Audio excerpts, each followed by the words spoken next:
terceira correção que eu quero fazer, presidente, que servidor público faz parte da sociedade mineira, viu, gente? Aqui está um hábito de falar sociedade versus servidor, como se fossem grupos distintos. O servidor público compõe a sociedade mineira. Eu queria esclarecer. O servidor público paga impostos. As famílias dos servidores públicos compõem a sociedade mineira. As famílias também pagam impostos. Então, essa falsa dicotomia, 21 milhões versus 300 mil, 400 mil, é uma falsa dicotomia. É uma falsa contradição. Não existe essa contradição. O servidor público também faz parte da sociedade mineira. A questão é que o servidor público é o que presta serviços à população. E eu quero entender a ideia de que vai gerar uma suposta economia para que o cidadão mineiro tenha melhores condições de serviço prestado. Vai ser prestado por quem? Por Deus? Que vai se materializar no meio de nós? Vai ser prestado por quem? Não é o servidor público que vai prestar o serviço à população? No hospital, no posto de saúde, na escola. Não é esse servidor? É desse servidor que nós estamos falando. Hoje é dia 25. Todo dia 25 a gente rememora o crime da Vale, em Brumadinho. Quem atendeu a população? Os servidores públicos. Quem acolheu os órfãos de pai e mãe? As professoras. Quem está cuidando da saúde mental de todo o povo atingido? Servidores públicos da área da saúde. São essas pessoas afetadas por essa reforma. E aí é uma grande contradição. 6 meses de uma CPI que valorizou o trabalho dos servidores, para, na sequência, uma reforma administrativa e de desmonte do IPSENG que vai atacá-los. Quem está perdendo a vida no enfrentamento ao Covid é que está sendo atacado nessa reforma. É o policial militar, que não tem o direito de fazer o isolamento, porque é próprio da sua função fazer o que ele está fazendo agora. É a técnica de enfermagem. Essas pessoas estão atacadas na reforma. Não é real que é uma reforma para corrigir distorções. Vocês querem resolver o problema das aposentadorias de 100 mil, 200 mil? Mirem em quem recebe 100 mil, 200 mil. A reforma ela é tão ampla que atinge o conjunto dos seus servidores. A professora, para ter o seu salário miserável integral, vai ter que trabalhar 40 anos. É isso que a reforma está trazendo para a vida das pessoas. Então, também, eu quero corrigir essa ideia de que é uma reforma que está atacando privilégios. Qual é o privilégio que essa reforma está atacando? Se tem 100, 200 mil de aposentadoria, mirem em quem recebe 100, 200 mil. Vocês estão mirando na professora que tem R$ 1.900 de salário nesse momento que recebe parcelado. Me perdoe, presidente, eu não acredito no discurso de que essa reforma vai colocar salário em dia. Porque o Nióbio ia colocar salário em dia. Porque a reforma administrativa que nós votamos ia colocar salário em dia. Porque se vender a CEMIG, o salário fica em dia. Se vender a Copasa, o salário fica em dia. Isso é chantagem. Para impedir que a gente faça o amplo debate. E eu quero aqui, presidente, sabendo das minhas atribuições, dizer que eu não substituo o sindicato. O meu papel de representação não substitui os outros atores da sociedade civil organizada. Quantos sindicatos nós estamos vendo aqui nesse auditório? Quantos representantes sindicais subiram e bateram na porta dos nossos gabinetes? Nenhum. Eles não podem. Não podem porque nós estamos no meio de uma pandemia. Então, não há como garantir, presidente. Estou sendo muito franca. Não há como garantir debate no meio de uma pandemia. É por isso que a proposta dos sindicatos é a retirada do projeto. E é por isso que, por um erro gravíssimo de método, eu também concordo que esse projeto não deveria tramitar. Porque eu já passei por essa experiência, presidente. O governador não dá conta de dialogar com quem pensa diferente, transfere para a Assembleia. O resultado não será mediado e bom para ninguém. Eu já passei por essas experiências aqui na casa, o senhor também sabe, porque em lugares diferentes nós temos uma jornada. Eu, como professor e dirigente sindical. Nenhum sindicato foi ouvido. Nenhum sindicato participou de uma reunião com o governo do Estado. Isso não é método. O método, para mim, importa. Se fosse um projeto de lei da FIENG, teria sido da mesma forma, gente? É sério que o governador enviaria um projeto de lei sobre assuntos relacionados a interesses da FIENG sem conversar com o presidente da FIENG? É claro que não. Algum projeto de lei de interesse das mineradoras teria chegado aqui sem conversar com a Vale? Não.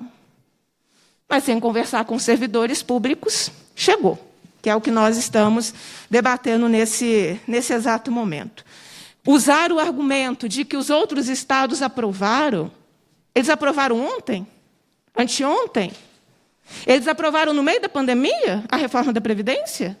Eles aprovaram sem amplo acesso das pessoas às dependências da Assembleia?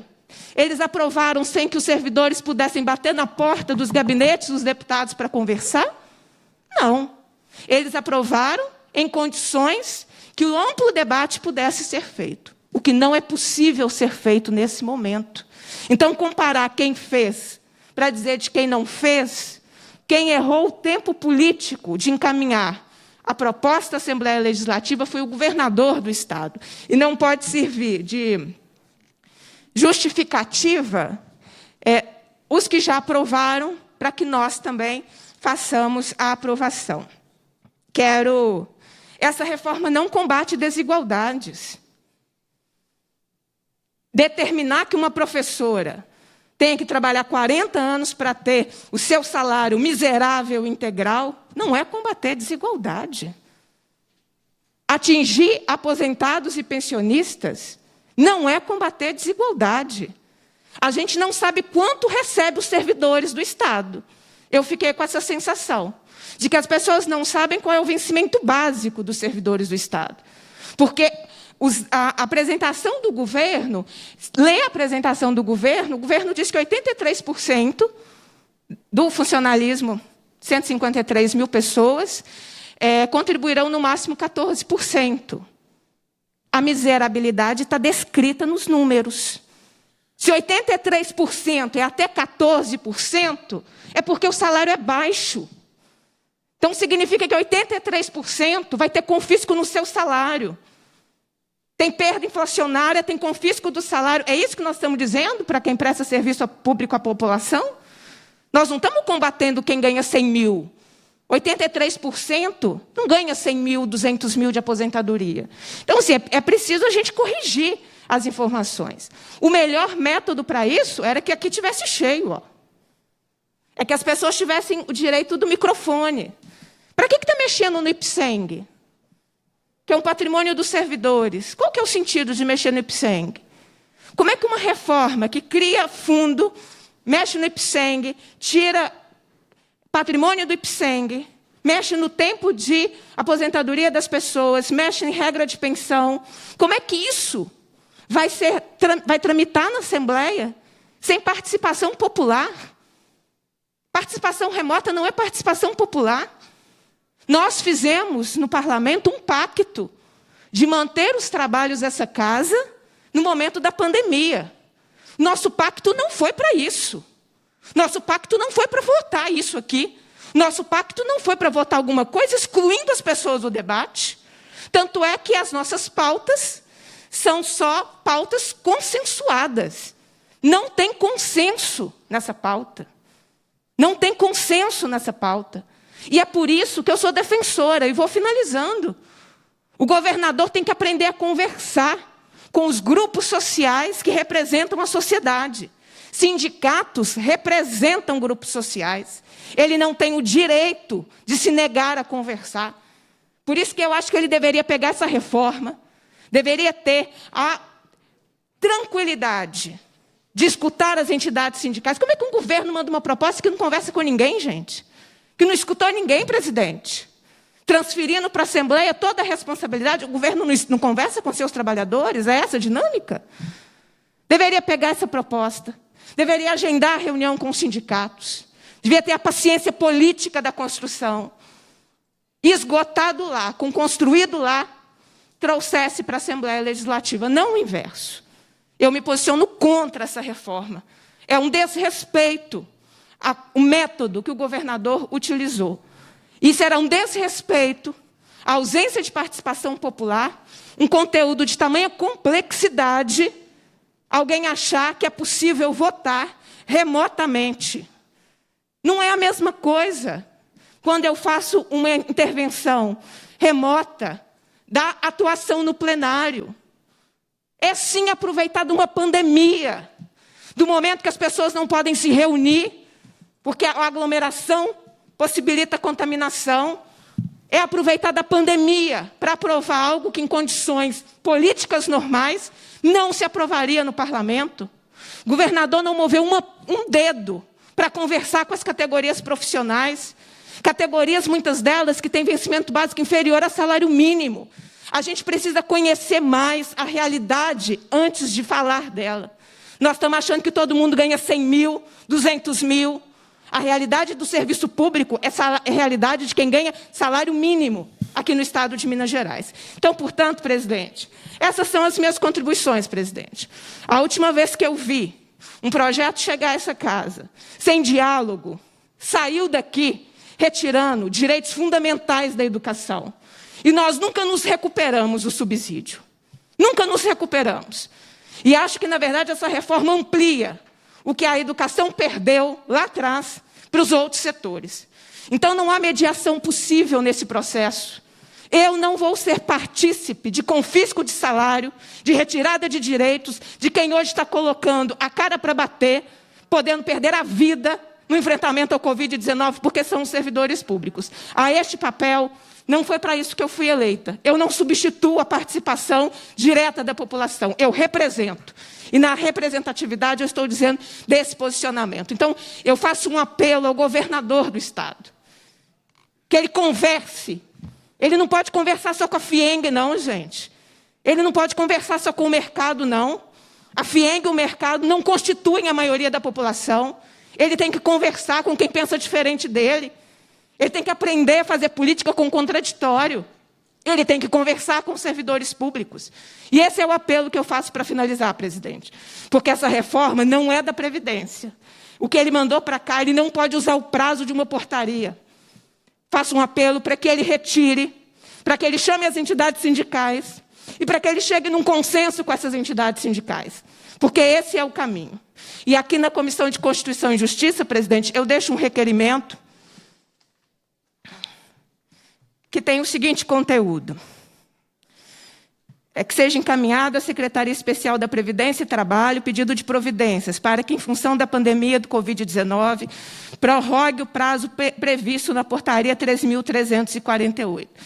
O governador poderia ter feito isso aqui. Esse papel aqui, ele tem muito menos força assinado por uma deputada estadual do que se assinado por um governador do estado. O governador poderia ter pedido a prorrogação de prazo. Eu não tenho medo de debater nenhum conteúdo. E não tenho problema de debater nenhum conteúdo. Mas é errado debater o conteúdo sem a ampla participação dos envolvidos. E os servidores públicos têm o direito de serem diretamente ouvidos no Parlamento Mineiro. E as atuais condições impossibilitam isso. Então, eu já protocolei o requerimento, que é um requerimento para prorrogar o prazo que o governador está usando para justificar a rápida tramitação. Então, eu estou fazendo esse protocolo, quando na oportunidade puder ser apreciado pela comissão. Eu gostaria muito, presidente, e reitero o meu apelo. Acho que o governador tem que conversar com os seus servidores. Nós não podemos atacar quem nos defende, quem está salvando as nossas vidas, quem está no teletrabalho, quem está fazendo a máquina do Estado funcionar durante a pandemia. São essas pessoas que estão sendo atacadas por essa reforma sindical, administrativa, desmonte do IPSENG e de uma ampla reforma da Previdência. Presidente, obrigada pelo espaço, pelas considerações, e aos colegas parlamentares também pela possibilidade aqui do diálogo.